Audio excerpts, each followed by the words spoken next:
नमस्कार। जनता पॉलिटिक्स में आपका स्वागत है।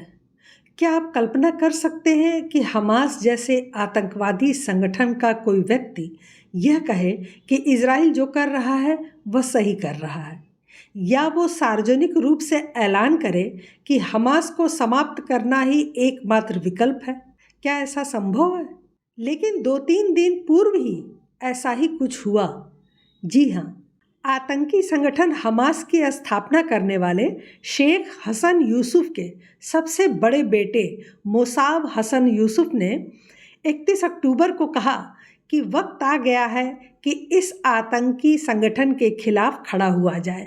हसन यूसुफ ने हमास आतंकवादियों के खिलाफ आवाज़ उठाने के लिए भारत के लोगों और हिंदुओं की तारीफ की। उन्होंने सन ऑफ हमास नाम से एक किताब भी लिखी है। टाइम्स नाउ को दिए गए इंटरव्यू में 45 वर्षीय मोसाब हसन यूसुफ ने कहा कि कट्टर मुस्लिम किसी और के साथ नहीं रह सकते और न ही वे ऐसा करना चाहते हैं। उन्होंने कहा कि हिंदुओं को कोई परेशानी नहीं है, ईसाई और यहूदी भी सह अस्तित्व में हैं।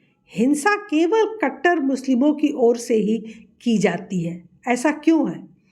उन्होंने कहा कि मुझे बाकी दुनिया से कोई परेशानी नहीं है, भारतीयों को कोई दिक्कत नहीं है, ईसाई यहूदी हम सब साथ में रह रहे हैं। हमास और किसी भी अन्य इस्लामी आंदोलन को ख़त्म करने की ज़रूरत है।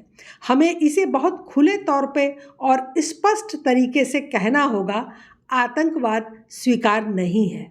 Because I don't have a problem with the rest of the world. You know, Indians have no problem. Hindus, they have no problem with the rest of the world. We coexist. Christians coexist. Jews coexist.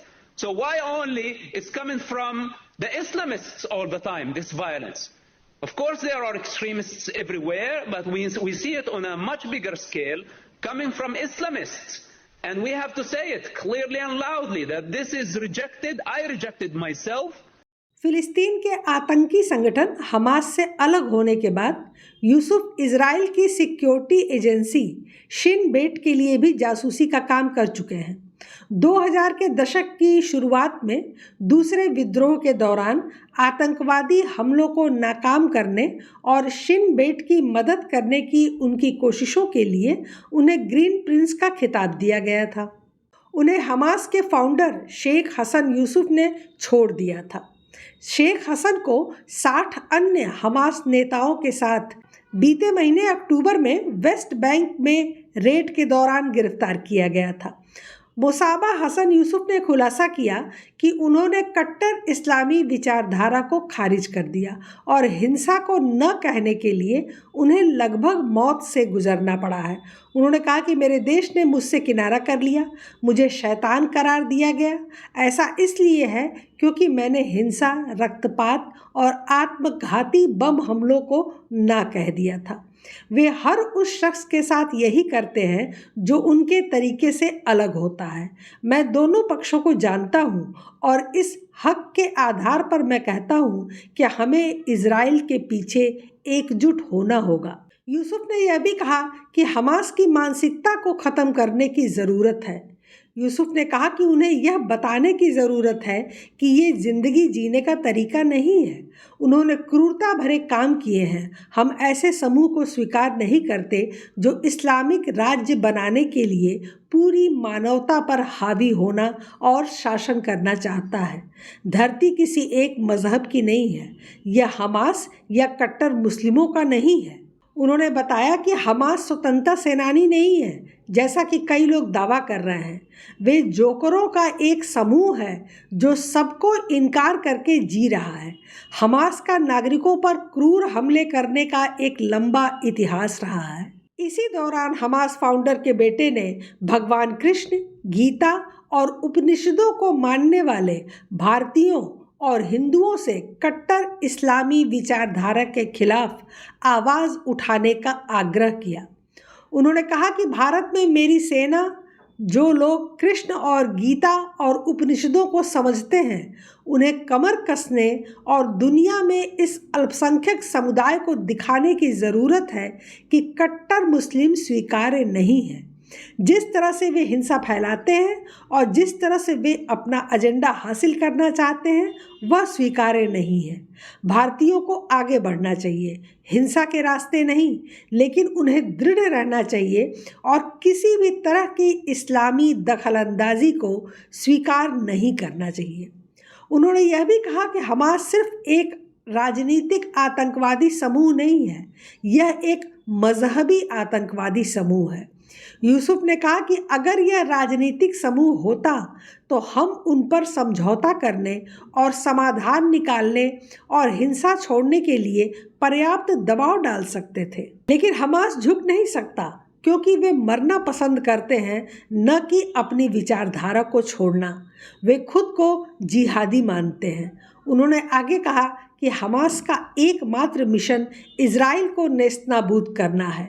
Hamas founder के बेटे ने कहा कि वे अपने Islamic राज्य बनाने की शर्त के तौर पर 10 मिलियन यानी 1 करोड़ इजरायलियों को स्थानांतरित होने के लिए मजबूर करना चाहते हैं।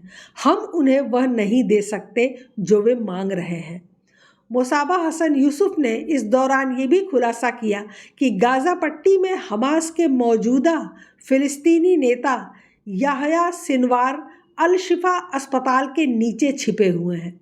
यूसुफ ने यह भी कहा कि वह खुद को बचाने के लिए अस्पताल में मरीजों को ढाल के तौर पर इस्तेमाल कर रहे हैं। इससे पहले फॉक्स न्यूज़ के इंटरव्यू में यूसुफ ने कहा था कि गाज़ा को हमास से मुक्त कराकर इजराइल फ़िलिस्तीनी लोगों पर सबसे बड़ा उपकार कर रहा है। इस तरह मोसाब ने हमास का पूरा काला चिट्ठा खोलकर समाज और दुनिया के सामने रख दिया।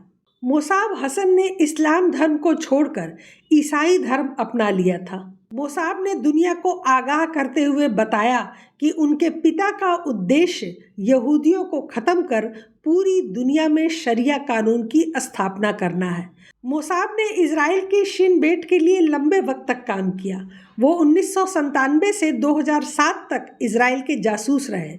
उन्होंने इजराइल को ऐसी ज़रूरी जानकारियां दी जिसके कारण उसे आत्मघाती बम हमलों और आतंकवादी घटनाओं को रोकने में मदद मिली। उन्होंने अमेरिका की नागरिकता अपना ली थी और फिलहाल वो इसी देश में रहते हैं। CNN को दिए गए एक इंटरव्यू में उन्होंने कहा था कि उनके पिता और हमास एक कभी न खत्म होने वाले धार्मिक युद्ध लड़ रहे हैं और ये केवल क्षेत्रीय तौर पर फिलिस्तीन को प्राप्त करने की बात नहीं है। उन्होंने हमास और उनके इरादों के बारे में खुलकर बताया कि यह कोई धार्मिक आंदोलन नहीं है। ये बात कहने से हर कोई डरता है। दरअसल हमास इजराइल के मलबे पर एक इस्लामी राज्य स्थापित करना चाहता है। उसका इरादा यहूदियों को हमेशा के लिए मिटा देना है और वो उस हर शख्स को मार डालना चाहता है जो इजराइल के अस्तित्व का समर्थन करता है और फिर इस्लामिक राज्य की स्थापना करना चाहता है। मोसाब ने CNN से कहा कि लेकिन इसका अंत यही नहीं होता है, क्योंकि उनकी महत्वाकांक्षा वैश्विक स्तर पर है।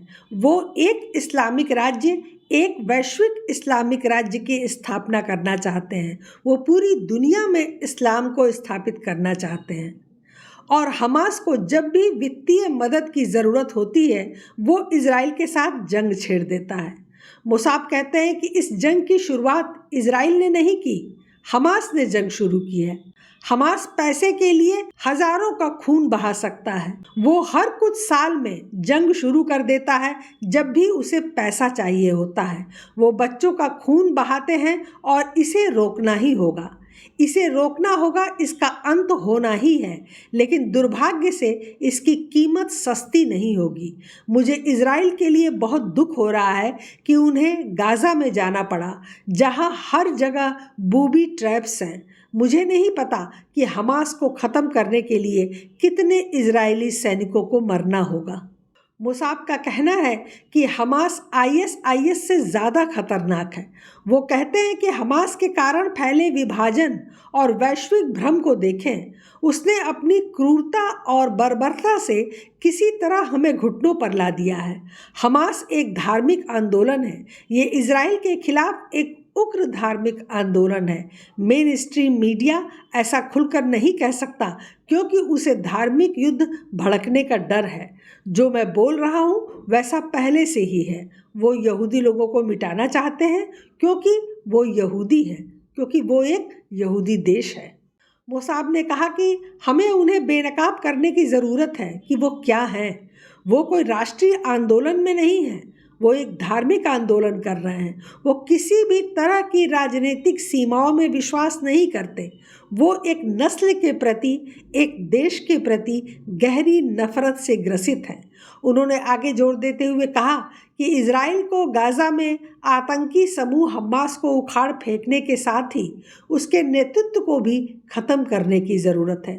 वो कहते हैं कि उन्हें दोहा, कतर की राजधानी, और बेरूत, लेबनान की राजधानी में इस सांप के सिर से निपटने की ज़रूरत है। वो जहाँ कहीं भी हो, सांप का सिर काट दो और पूंछ को वहीं मरने के लिए छोड़ दो। हम उन्हें उखाड़ कर फेंक सकते हैं। अब इसके बाद आपको क्या लगता है? मुझे लगता है कि मोसाद ने जितना कुछ बता दिया वो हमास और गाज़ा को समझने के लिए पर्याप्त है। शायद इसी वजह से मोसाद ने हिंदू धर्म के लोगों का आह्वान किया, क्योंकि उसे पता है कि दुनिया में सबसे ज़्यादा अत्याचार हिंदुओं और यहूदियों पर ही किया गया है, इस कट्टर इस्लामिक जिहादियों द्वारा। भारत के गुलामी के 700 साल कैसे रहे यह सबको मालूम है, और ऐसे ही देश, ऐसे ही लोग आतंक और कट्टर इस्लामी ताकतों के खिलाफ जमकर लोहा ले सकते हैं। लेकिन दुखद है कि हमारे देश के नेता, विपक्षी और वामपंथी सहित अधिकांश मुस्लिम आबादी आज जिहाद और आतंक से लड़ने की बात तो करते हैं, लेकिन इजराइल जैसी दृढ़ इच्छा शक्ति, संकल्प और मजबूती उनके अंदर नहीं है। वो तुष्टीकरण और जिहाद को पलड़े में तौल कर निर्णय लेते हैं। स्वाभाविक है कि हर बार तुष्टीकरण का पलड़ा ही भारी हो जाता है। धन्यवाद और आभार है मोसाद जैसे लोगों का, जो पानी में रहकर भी मगरमच्छ से लड़ने का माद्दा रखते हैं, जो मजहब से ऊपर देश और अपनी आत्मा की आवाज़ को रखते हैं।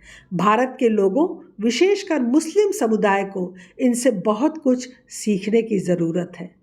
फिलहाल आज के लिए इतना ही। हमारे चैनल को सब्सक्राइब करें, लाइक करें और शेयर करें। अपने विचार हमें कमेंट बॉक्स में ज़रूर बताएं। धन्यवाद। नमस्कार।